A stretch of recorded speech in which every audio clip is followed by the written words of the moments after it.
don't have anything like that. In Kiowa, Tongan culture, we have to eat slow. Okay, like 30 seconds, you should be live. Hurry up, Josh.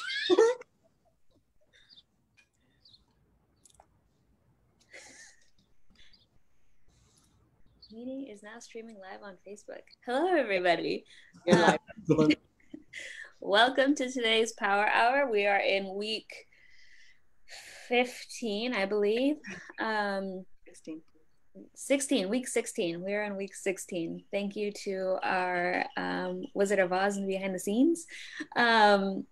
Today's Power Hour is sponsored by the Indian Collective. Please check them out. Look on their website. They have a lot of really incredible things going on and things that we can all support together.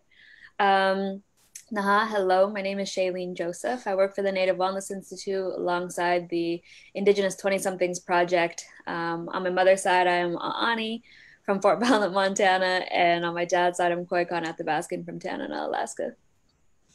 Hello, everyone. Mare, gohingoa, goshua koka. Nai whaere in shira pe tupake pe iheni, Oklahoma. Hello, everyone. My name is Joshua Cocker. On my dad's side, I'm Tongan from the South Pacific. And on my mom's side, I'm Kiowa Koegu. And my Kiowa name is Konguluka. I'm really happy to be here with everyone again on the Native Wellness Power Hour. I just pulled up on my phone the Power Hour so I could be able to see the comments. And I noticed that you all saw me eating a banana. So, I hope that you take the time to take care of yourself too. You know, during this time, if you need to eat, get up, stretch, walk around, do what you need to do. Glad you were here with us. Thank you. Thank you for coming. I was wondering, we usually use a different platform and then there's a little live button. And that's what I was doing probably in the beginning, was reading that we were live. Welcome. Thank you all for joining us today. I will probably do the same so I can also see comments. I hope that throughout this next you comment and ask questions. We'd love to answer them and have some dialogue. So today we're going to be talking a little bit about this collaboration that we've been launching over this last week. And then we've also seen some other incredible content alongside ours, which is really incredible and very fortunate to be a part of it. So like Josh and I had said, we work with the Indigenous 20-somethings project. We're about 3 years in. Someone the other day was convincing me it was 4 years. And then I was like, yeah, 4 years. And then I kind of went with it, but then I had to like count and I was like, oh no, it's definitely 3. But it's been an incredible time with you know, some amazing people being able to do the work that we love. And so, you know, along with this, we've been launching content with Nike and Seven. We've had a long-standing collaboration and partnership and relationship with the N7 team for many years now, doing a lot of you know, stuff here in community up in Oregon, and you know, supporting each other, whether it's through our annual Wellness Warrior camps or you know, the stuff that they have going on within their team. So I'm really thankful for this opportunity. Josh and I met, well, I had met Tracy a couple years ago. And Tracy, if you didn't know, was the designer of the last N7 line. She did an incredible job. I remember when we first saw it, how excited I was to just see the color palette and, you know, the plants that she used, and to be able to tell such an important story. And so, you know, I'll just explain a little bit, but Tracy had asked if we could have this conversation about intergenerational healing, but also about the work that we do. And Josh happened to be up in Oregon, excuse me, for work. And so we invited Tracy over pre-pandemic. And we invited her over for some food and to kind of just have a casual conversation about, you know, the work that we do, and but also just our daily lives and what it kind of means for us. But I'll let Josh also explain a little bit about that day. Yeah, the conversation was really all centered around finding or identifying, maybe the better word for that would be defining an Indigenous like model for healing. And so what Shailene and I focused on in our conversations were something that's very familiar to many tribes of the plains. And actually, this idea of like holistic wellness exists among most Indigenous people in various forms. And so we were talking about the medicine wheel teachings and what some of those things have come to mean for us and how we've been able to implement that in our work. And it was this really long conversation filled with personal experience and opinion based upon truths that are given to us by people. And it was awesome. It was a great exchange. And everyone came away feeling like, yeah, that's right. That was pretty cool. I'm glad that we did that. And I had no idea. I don't know, maybe she had the job before me, but that this would be, translated into clothing, into videos, content put out by such a major company like Nike. And it was pretty awesome. I was really happy to have been a part of that conversation. But more so than that, I think one of the most exciting things for me out of this entire process and from that conversation was what has followed. Seeing the social, economic norms begin to shift in this nation, and for people of color all over to be seen, and now the story is being elevated, and the message that's being shared is what they refer to as collective regeneration or collective healing, and it's such a timely message. So I'm glad that we were talking about that stuff last year, so we could be doing this stuff this year. And I'm really happy to have been able to be surrounded by good people who like uplift and encourage me to kind of keep my mind, thoughts, and words all in the right way. So yeah, I feel like this whole experience. I mean, I know we were talking about that conversation a little bit about who we are, but I just want to say too, well, I got it fresh in my mind, is this opportunity has really like I don't know, I feel like it's waking something up in me. I'm not really too sure exactly how to describe it, but this idea that Jolene was talking to us just before we got on, and she's like, never has a Fortune 500 company put out a message with Indigenous voices first, and the message being collective healing. It's crazy. There's a lot of negative things going on out there on like the world scale. And if anyone's clued up on Facebook, which I'm pretty sure all of you are, oh no, there you are. More often than not, there's like a lot of hard things, difficult things happening like in our personal conversations too, because of the national conversation.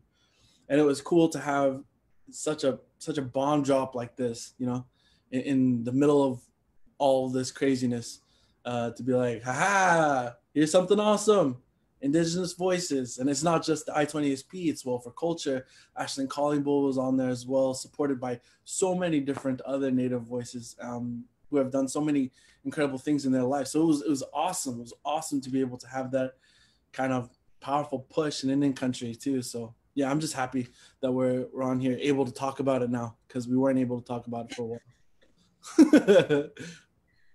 I was just thinking, like just now while you were talking, I was like, oh yeah, my mom was, just talking to us right before, and she was like, yeah, in the dark. And then I was like, what did she mean by that?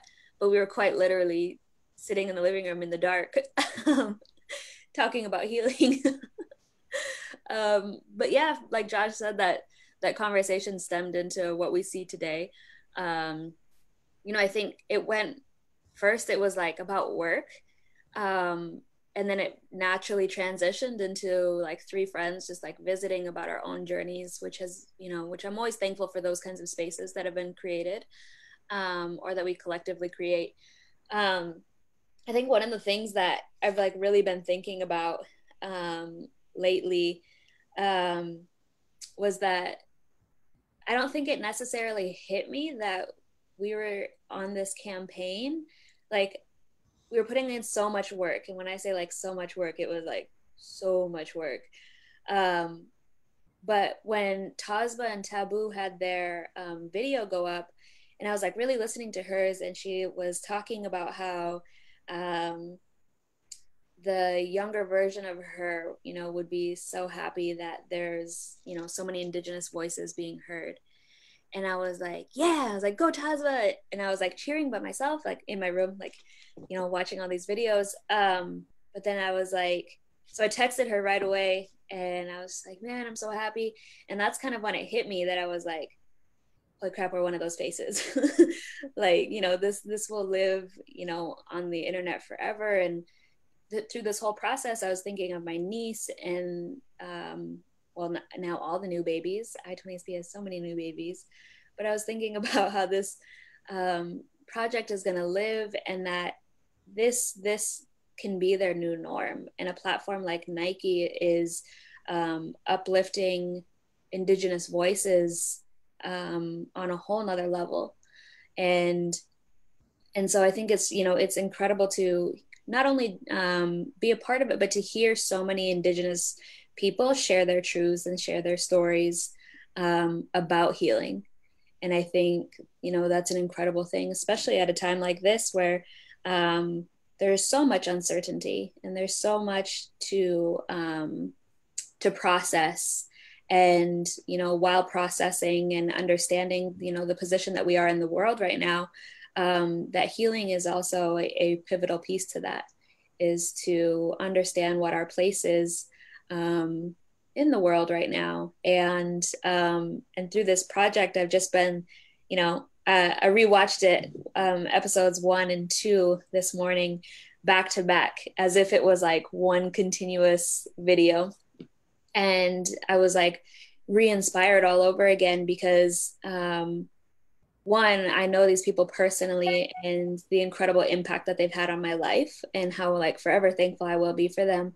But also like such a beautiful product as a video that exists today that you know, so many people get to watch and see. And I think there's like, or I don't know, like what you think, Josh, but you know, there's so much to be said and so many conversations that I think can be birthed from each video. And there's so many topics to just think and consider. And even as a person who was a part of the process, there's still so much that I can sit and think and learn and listen about from both of these videos and the ones coming as well.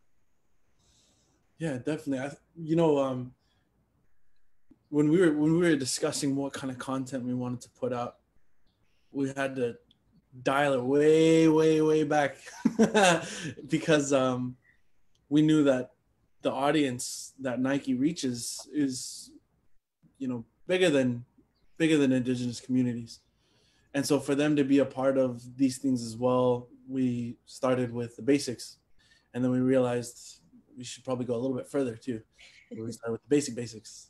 But these little drops in an immense ocean, you know, if explored, like Shailene said, could just blow up into these incredible conversations that really do inspire, not only inspire, I guess, but empower change in ourselves and in our community. So I really hope that everyone who takes the time to go and to view those things gets what you need from it as well. Oh, here we go. Place you can find this on Nike's YouTube channel.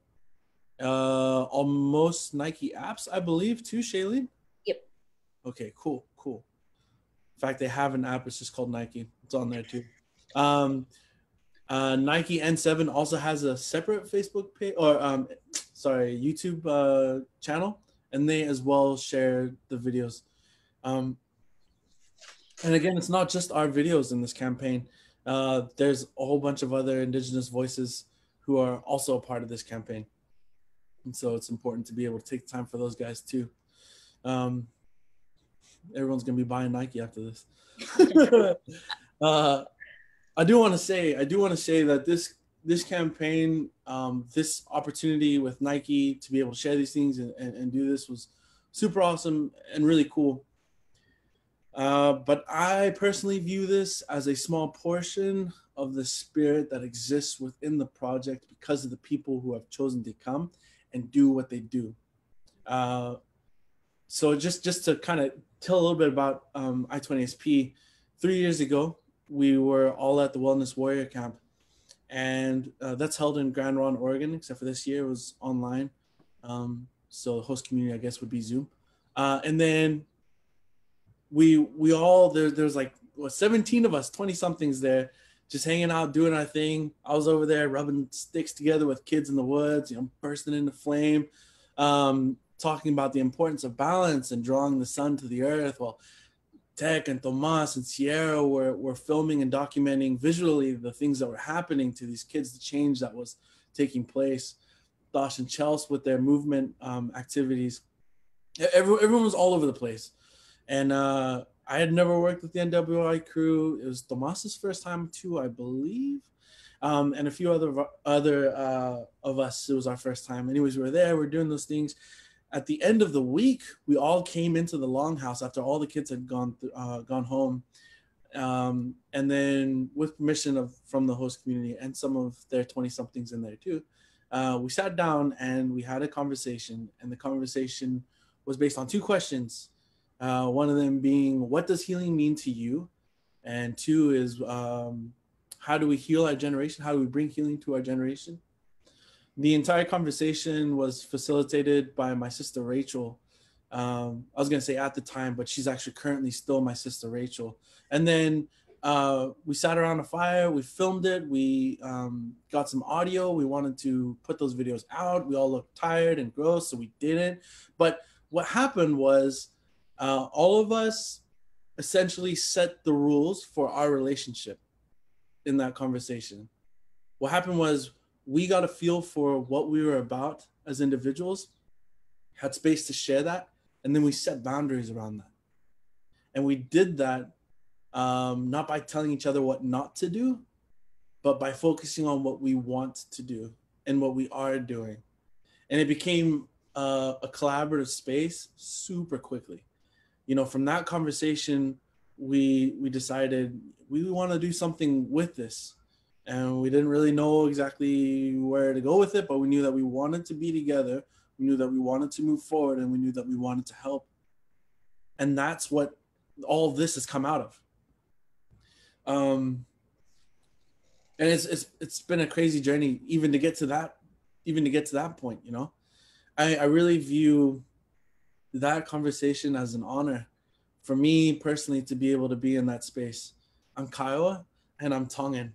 I was born in New Zealand. My ancestors have these crazy journeys, and all their journeys, praying for me and my siblings and my cousins all to be here. Now, this is only my story. My cousins and my sisters, they're all doing crazy things too. They're all doing awesome things too. And it's just like, what a time to be alive, What a space to fill.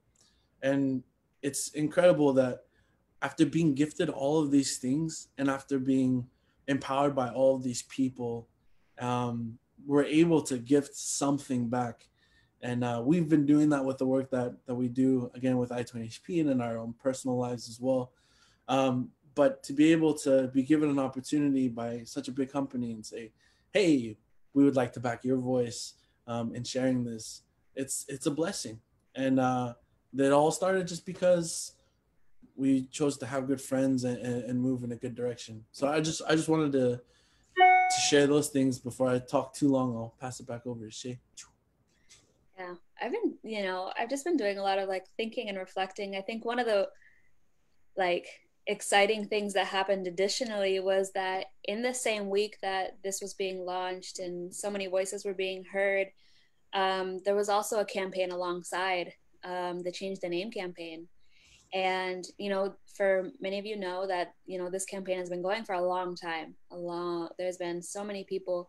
But in the same week, Nike pulled all of their stuff off of, the Arskin stuff off of their website and, pulled their support in that way. And I think I got a text that week and just said, somebody was talking about the videos and how many voices were being heard, but they said that it's also no coincidence that this happened in the same time when we're talking about healing. they had mentioned that, you know, they were listening, that Nike was listening, and the impact that healing can have on people, right? Indigenous or not. I mean, we're all Indigenous, but just you might not be from this land base. You might be from somewhere else, but you know what I mean. And you know, I think that's the one of the incredible things also about this is that um, when we all work together for a common purpose, so much can change and so much can happen.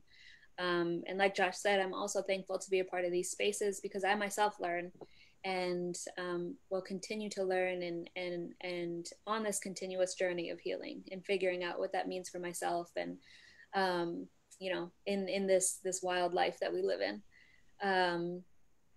I saw that there was a request from Jordan. Did you read that, Josh? Yeah. Yeah. Talk about the owl. Yeah, so we're here talking about change. We're here talking about like big things happening, crazy things happening, some hard, some exciting. Today, geez, hard switch. We were on a bike ride with our little guy. He's 2, almost 3.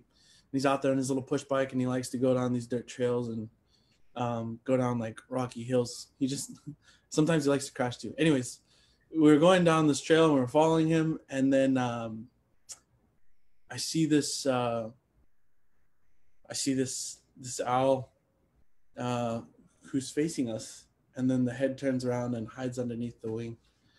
And so I tell the little boy to stop, Antuk to stop, and we all kind of crouch down, and he starts to think that, oh, we're hunting. No, we're watching. And the owl doesn't fly away. I thought the owl was eating, so I said we should turn around and walk away. And my partner Eva says, I think we should go a little bit further. So we start walking up a little bit further. And the owl kind of pokes his head out, looks over, and goes back down again, and then hops, but like just tiny hop. Doesn't make much of an effort with her wings. Come to find out she's really badly injured, and we don't know what's wrong with her. So took my shirt off and wrapped her up in my shirt, and we started heading over to a raptor sanctuary, but they didn't pick up the phone. Currently, the owl is in the backyard, and we're going to be taking her to the raptor sanctuary after this time with everyone here. But I just thought it was kind of I thought it was pretty intense experience for a number of reasons. One of them being that this trail is not necessarily one that we travel all the time. I didn't want to go any further, but was encouraged by my partner to go further. And that's how we were able to discover she was injured, or I would have just left her thinking that the owl was eating. And then the last thing is right now, with all of this happening, owls being a messenger, being able to bring things to us and our attention that we otherwise, or just that we need to be looking out for. I just thought this whole experience today, before getting on the power hour, my partner and I were talking about we need to be mindful of change. We need to be mindful of how it's happening, who is bringing it into our lives, and what we can do about it as it happens, and just kind of check in with each other. So that was a request by my sister Jordan. I'm still unpacking all of this. I don't really know what it means. So that's the story of the owl. Thanks for asking, George. Yeah, right before this, Josh was like, I'll be there right before noon, and then it sent me a picture of an owl in a t-shirt. It was a t-shirt, yeah? It was my other denim shirt. Oh, yeah. And I was like, what the? And then he was like, I found an owl. I was like, whoa. And I start like unpacking in my head and just thinking about it. And so I was like, you know, trying to be really mindful right before this too. Like right before this, and just, you know, thinking about that as well. Yeah, I think there's a lot of things to be mindful about, especially in this time in general. You know what I mean? So to make another hard switch, thinking about one of the questions that I was getting asked a lot was the safety measures during this project, and while also being mindful, in this time, I think isolation and, or no, what's the word? Not isolation. Quarantine. Quarantine. That's that's right. In quarantine, how this project was made, because I think we started right at when quarantine started beginning. Yeah. About 3 weeks after. Oh, I guess I don't know. I got brought in about 3 weeks after. Yeah, about 3 weeks in. And that was one of the questions I had as well, was like, how is this going to happen? What's this going to mean? And there was a lot of reflecting in our team. And like Josh had said, like, we were like, okay, well, let's, go to the basics. And then when we started talking about the basics, we were like, well, let's go a little bit, further into the basics. Because that's good too. I think even if you're well into your healing journey, going back to the basics is key as well. To have that strong foundation there as well.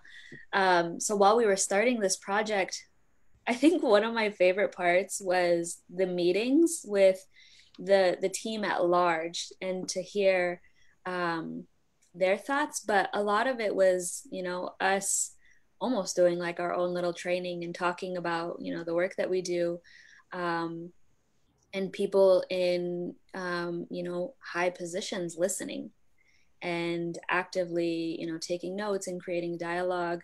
But when this started, I have this tripod, or no, it's right here. I have this tripod right here from when we started filming. We had to film in our homes, and and we had to set up our own sets. And it was so funny to me because there was so many people on the call, and I couldn't see them because, the camera was facing away from me. So I was talking to a tripod, like for the entirety of all of this. But as I was like thinking and reflecting, I was talking to one of my friends the other day about it. So the images, they're on the cover, the clip art for the video. It's Josh and I in some, like, what would you call it? Foliage, flowers, cacti. And whatnot. Yeah. Incredible art. So the photo itself was taken through Zoom, and it was taken by Josue Rivas, and then the collage art was done by Lex Valdez.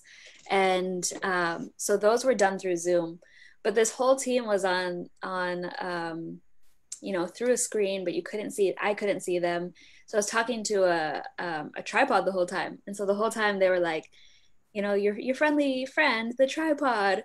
And like, it kind of made me laugh. But I was thinking about even the conversations we were having during the shoot was almost like interview based. Like, what are your thoughts about, real specifics about, like, healing during this time, and kind of having dialogue around that. And my brother came in. So I was like shooting by myself. My brother came in and he kind of looked at me and he didn't know what was going on, because it's just like a tripod and me in the living room with this massive thing behind me. And he was like, are you talking to yourself? And then my phone was like, oh, hello, we're over here. But I was even thinking about that, of like, our ability to create while also having dialogue, because we have the technology to do so. Like, even though that we're in, quarantine and some in self-isolation because, of their own health, that we can still continue to have these dialogues. We can still continue to create space, even if it is online, to have these kinds of conversations. I think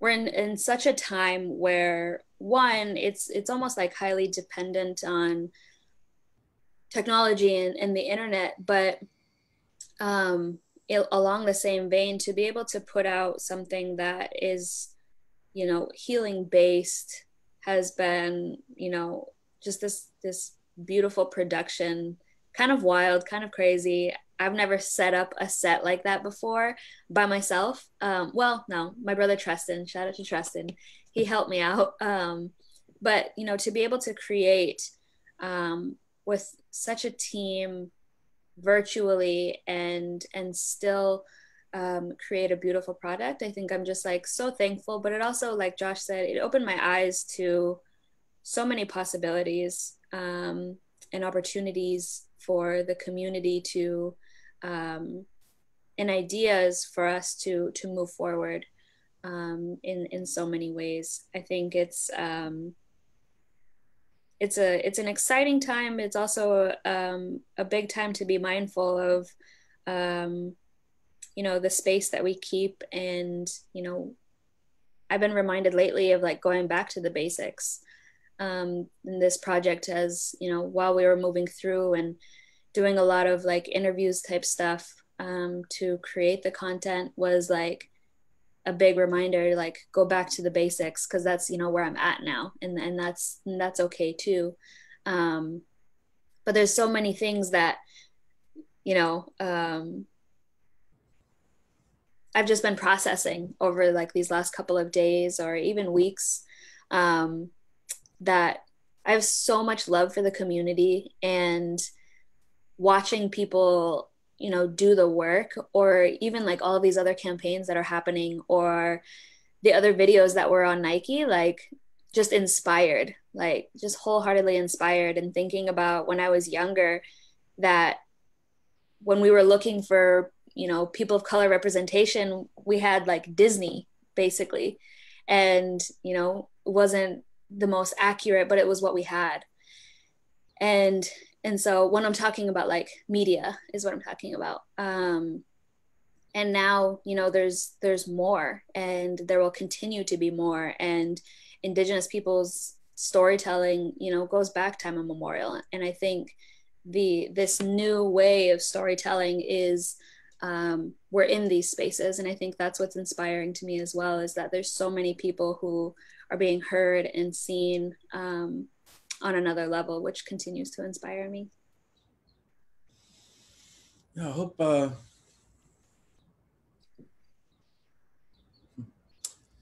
hope that like young people who are watching, you feel amped and supported in whatever medium it is that you choose to express yourself through. And then on top of that, one of the things that I hope does change is the explicit exchange of information from older generations to younger. All of us, you guys went away on my screen. I don't know if I went away on yours.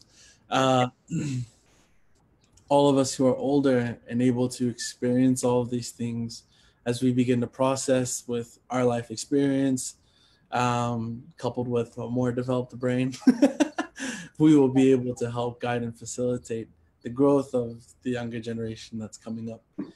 And I think now more than ever, the statement that you can do it and it's possible, and you should do it because it's possible, is needed right now, And so I hope we all find a way to be able to share that. I was just thinking that while Shailene was talking, and I had to piece that together in a coherent thought.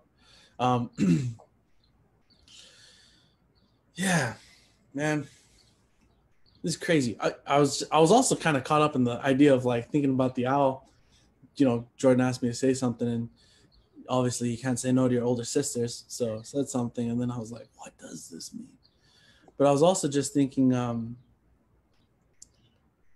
like signs, the idea of signs, the idea of, I don't know what else to call it. Yeah, sign. When we're out hunting, I go with Shailene's little brother and Will. Shady and Will and I will be out there. And when you pick up on sign, you don't just start running in the direction that the hoof is pointing. Or if you see like a a rake mark, you don't just go taking off in the direction where you think the deer or elk might be. You study these things carefully, and after consideration of both your feelings and your thoughts, and in our case, the group consensus, we decide on which way to go. Sometimes happens in less than a minute. Sometimes it takes like up to 5.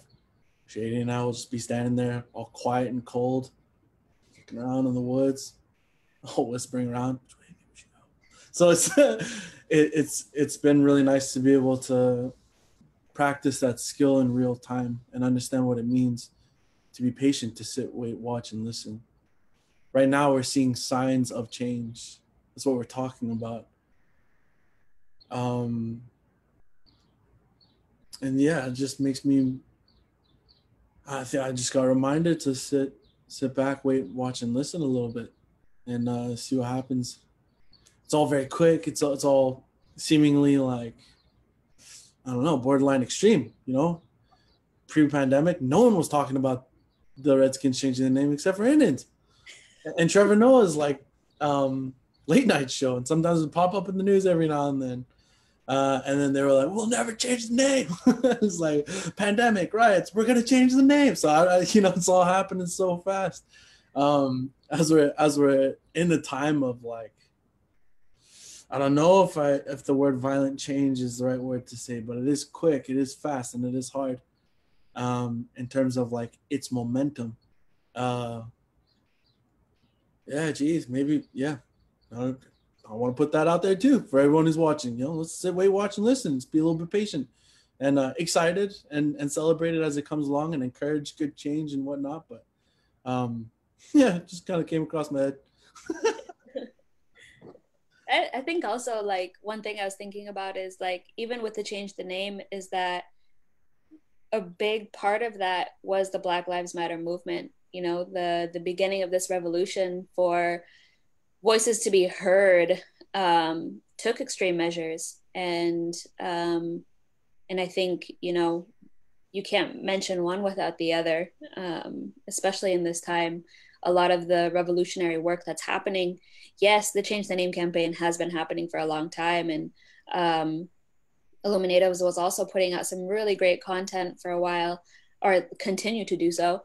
But with the momentum of this Black Lives Matter movement in this time and in this revolution, pushed a lot of change for a lot of people.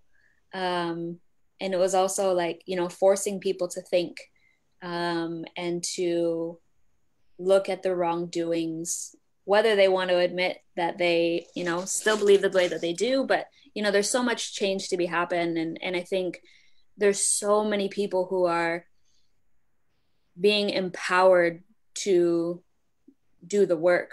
And I think there's so many ways to do the work.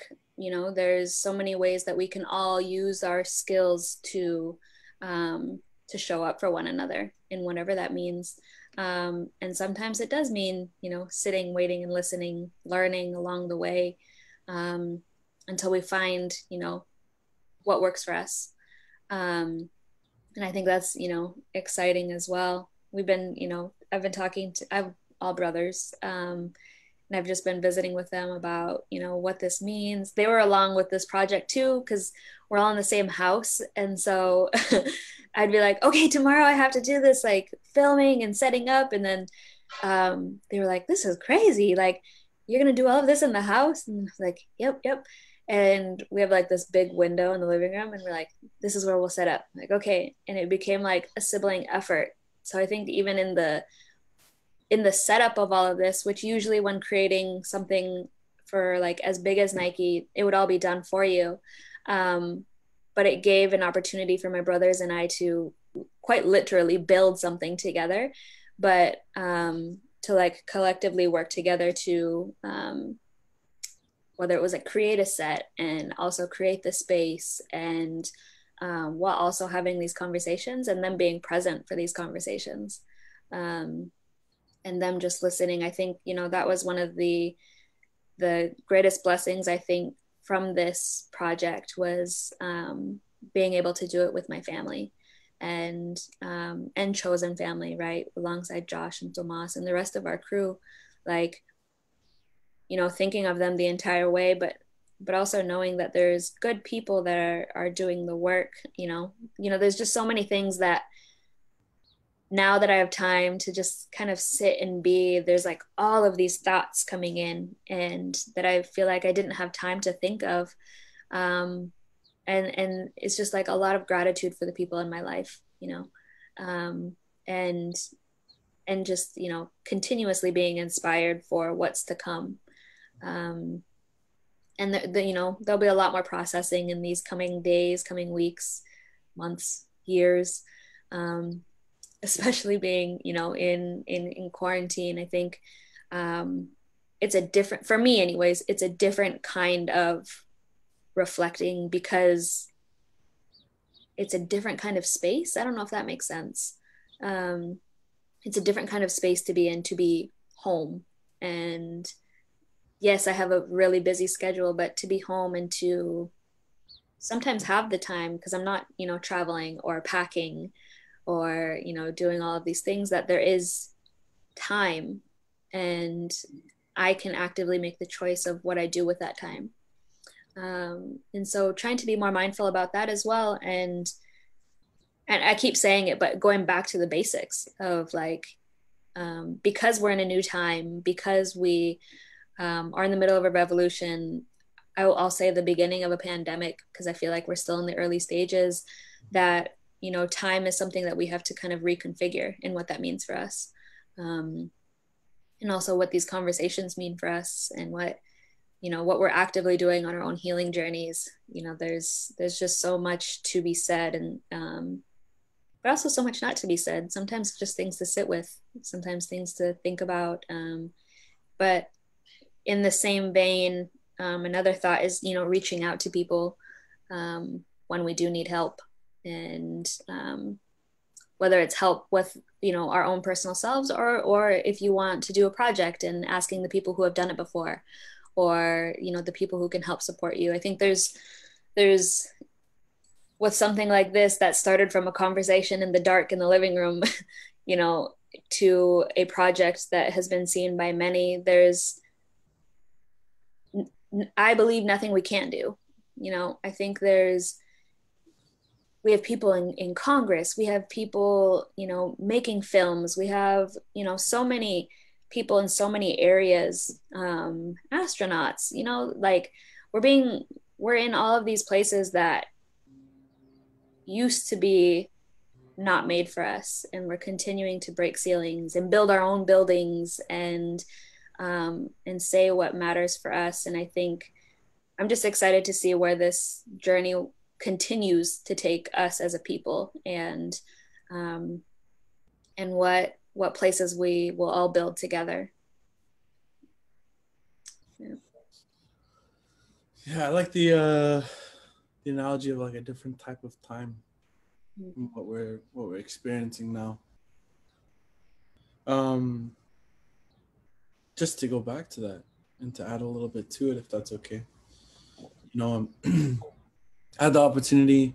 My professional background is in outdoor adventure and facilitation, and it's as wild and as fun as you're probably thinking about. I worked in wilderness therapy in the state of Arizona, and we walked all over the state, literally all over. We didn't stick to trails. We didn't have tents. There were no matches for any of the participants. If you wanted fire, you had to learn how to make friction fire, or traditional fire tests. And then on top of that too, you were given a vegan food pack. So if you wanted meat, you had to hunt for it and learn how to make chops out of rocks and sticks and sinew. It was a good time. A lot of the kids when we were out there would say things like, I can't wait to get back to the real world. Can't wait to get back to my life. Like the world we weren't living in was real and what was happening was not their life. It's kind of funny. But during that experience, we talked about it. I talked to a number of youth that I walked with. One of them said, the only difference between here and home is here I have the time to think. I told Shailene about this story quite a few times, but once on the trail, that same young man who I was referring to just a moment ago, when he first got there on the trail, got into the office, changed out of his clothes, got all of his gear, went out to the woods. And that first night, that like first weekend was like his third night or something. He's crying in his shelter. And so I went and sat by him and was like, hey, what's going on? And he's court ordered to be there with us, and had flown a long way from home, come straight from DT to be in the woods. He said, I haven't been sober in years, and I can't believe that this is what I sound like. It's like, I want to run away. It's like, I don't want to be here with you guys, thinking about all these different ways of how to get out of this program.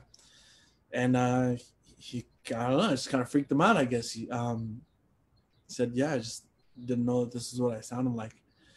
In times like this, where we're all like home, you know, around our families or around with those that we're rooming with, this kind of space and time, this is important because what it does is it tests connection. Tests the strength of our connection. It tests the test, like the strength of our resolve, our va, which is the connection between us and all living and non-living things. And so in order to be able to withstand that, we have to have healthy relationships. Without those healthy relationships and the attributes of those healthy relationships being alive and well and present, you know, we might try to divorce our roommate that we're not even married to just so we can kick them out. All kinds of crazy things. So, you know, my hope during all this time and with all these things happening, I know we're coming close to the end here. My hope is that with all this that's going on, that we're taking the time to make lasting and real connections. If we were to go back right now, this is just for you. You don't have to answer out loud or share with the people that you're with. If you had to go back right now or had the opportunity to step right back into that world that we were in pre-pandemic, would any of the relationships that we have be made stronger for it or because of that opportunity? Have we taken the time during this space of, you know, pandemic, quarantine, isolation, whatever you want to call it, to be able to foster a greater future for ourselves and for those around us? We're never going to get a time like this again, where things are still, where the earth can breathe, and when families can be together. I mean, it's hard, you know, in the hustle and bustle of like regular life, to be able to sit down, to really grow up with one another. Growing up isn't enough. We're put in families for a reason. And when it comes to like understanding the medicine of unity, it's about growing up together in the best way, so that we can all be on the same page, so that we can all be working together for the same reasons and celebrate the differences that make each of us unique. So I just wanted to say that and pass it back over to Shailene. Thanks. Yeah. I keep laughing because it's like, oh man, I have to, you know, get all this done, or like, oh, I have this meeting, and then it's like, what day is it? Like, time is truly a concept. Like, I keep thinking like, oh man, this morning I thought it was Friday, and then I looked and I don't remember what day it is, to be honest, but you know, there's you know, so much to rethink and relearn, almost, to find out, you know, what works for us in this time, especially like those of us who are now working at home, when usually home is like our, like, you know, whether it's our space away. I've always worked at home, but other than being away from work, but you know, creating space, I think, is so important. Like, where is going to be our work zone or multiple work zones?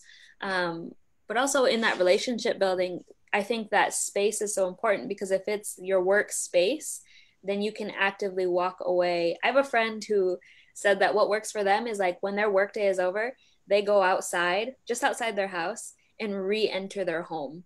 as if they were coming home from work. And I was like, that is genius. And like, just to help with their mind to be like, I'm leaving work, and then they go outside and go for a walk, and then they come back into the house. So it can be their home again and not work. And I was like, that's a good way to think about it. And it also allows them to like go for a walk, whether, it's nice outside or not, but to kind of give that time and that space for like a reset, right? Because I think going straight from work into home life can be, or, simultaneously living those together can be a little bit hard, because I think we have work brain and then like at home brain, it's a different thought process. So I think, that's something that I'm going to add into my life. I was like, yeah, I can walk out the door and be like, I'm done with work, and then walk back in and do my best not to work. Yeah, I was just, there's so much to think about and to rethink and relearn in this time. And especially it's a new time. Like Josh said, we won't have this time again, but we also don't know how long this time will last. And so, doing the work while we have this time, and while also being mindful of others. I think, not only is healing work important in this time and building relationship, but also like the safety of one another.